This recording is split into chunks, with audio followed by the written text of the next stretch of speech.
రోజుకో పంచాయత్ నడుస్తుంది తెలంగాణ అసెంబ్లీలో. పాత లెక్కలన్నీ బయటికి తీసి వరుస పెట్టి వైట్ పేపర్లు రిలీజ్ చేస్తుర్రు సర్కారోళ్ళు. బుధారం అప్పుల మీద నడిచినట్టే బేస్తారం విద్యుత్ మీద నడిచింది కొట్లాట. కరెంటు మీద శ్వేతపత్రం రిలీజ్ చేసి పాత సర్కారోళ్లను పొట్టు అరుచుకుర్రు కొత్త సర్కారోళ్ళు. మళ్ళొక దమ్ము మాటల తూటాలు గట్టిగా వెళ్ళినాయి లీడర్ల నడుమ. చూడుర్రి కరెంటు మీద అసెంబ్లీలో ఫైట్ ఎట్లా నడిచిందో. అప్పుల లొల్లి నీళ్ళ లొల్లి ఒడిచింది. బేస్తారం కరెంటు మీద పడ్డారు కొత్త సర్కారోళ్ళు. అసెంబ్లీ స్టార్ట్ అవుడే ఆలస్యం. ఉప ముఖ్యమంత్రి బట్టి విక్రమార్క సారు కరెంటు లెక్కల మీద 30 పేజీల శ్వేతపత్రం విడుదల చేసి చర్చ షురూ చేసిండు. మొదలు కరెంటు ఎలుగుల గొప్పతనాన్నంతా చెప్పుకొచ్చి ఆ టెంకర్ డిస్కంలా అప్పుల కుప్పలు, ప్రభుత్వ శాఖల బాకాయిల ముచ్చట్లన్నీ తీసిండు సారు.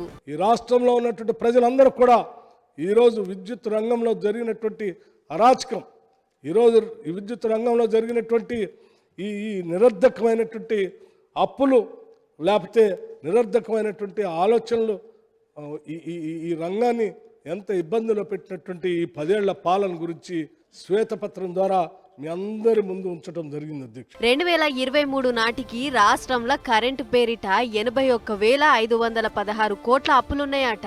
అండ్ల సర్కార్ శాఖలు కట్టాల్సిన పైకమే 28,673 కోట్లుంటాయట. అంటే చూడుర్రి కరెంటు ఎలుగుల వెనుక ఎంత అప్పు పోగుపడ్డదో. ఇక ఇవన్నీ వరుస పెట్టి చెప్పుకొచ్చేటాళ్లకు సుర్మని గాలింది ఎగస్ పార్టీలకు. కార్ సర్కార్ల విద్యుత్ శాఖ చూసుకున్నది జగదీష్ రెడ్డి సారే కాబట్టి ఎగస్ పార్టీ తరపున సారే లేచిండు సమాధానం చెప్పనీకే. ఇప్పుడు వారు మాట్లాడిన మాట, ప్రతి మాట విషయంలో ఎట్టి పరిస్థితుల్లో కూడా సిట్టింగ్ జడ్జితో విచారణ చేయిస్తారా, కమిషన్ వేసి విచారణ చేయిస్తారా, వెంటనే విచారణకు ఆదేశించాలని చెప్పి నేను సభను కోరుతా ఉన్నా అధ్యక్ష తమరి ద్వారా.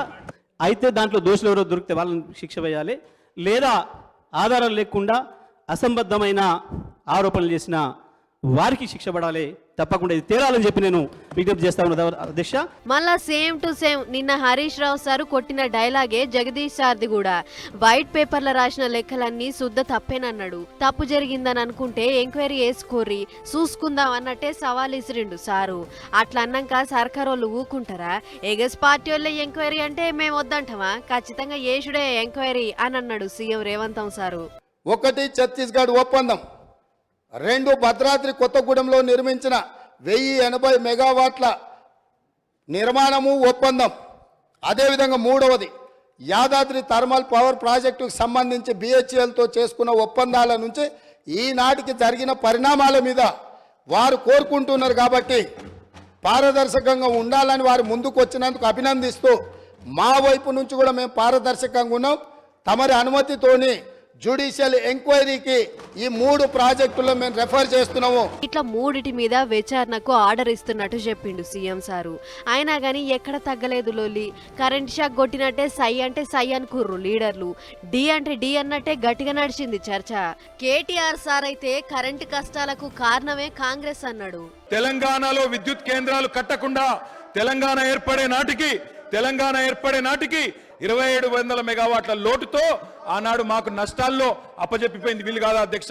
ఇక బుధారం లెక్కనే బేస్తారం కూడా పాత సర్కారోళ్లను ఎన్కేసుకొచ్చిర్రు ఎంఐఎం పార్టీలు. అప్పులు చేయకుంటే ఛార్జీలు పెంచుకుంటే నడుస్తున్నదా? అట్లా చేయకుండా మీరు ఎట్లా ఇస్తారు ఉచిత కరెంటు అన్నట్టు మాట్లాడిండు అక్బరుద్దీన్ సారు. దానికి సీఎం సార్ కాడ నుంచి గట్టి కౌంటరే వచ్చింది. కరెంటు బిల్లుల బాయల ఓల్డ్ సిటీ కూడా ఉన్నదట. అసొంటప్పుడు అప్పుడు ఎందుకు అడగలేదు అని గట్టి పాయింటే దొరకబట్టిండు సీఎం సారు. ఇక అట్లా అనేటాళ్లకు మేమేం ఎవ్వలకు భయపడమన్నట్టు ముచ్చట ఇంకో పక్క తిప్పిండు అక్బరుద్దీన్ సారు.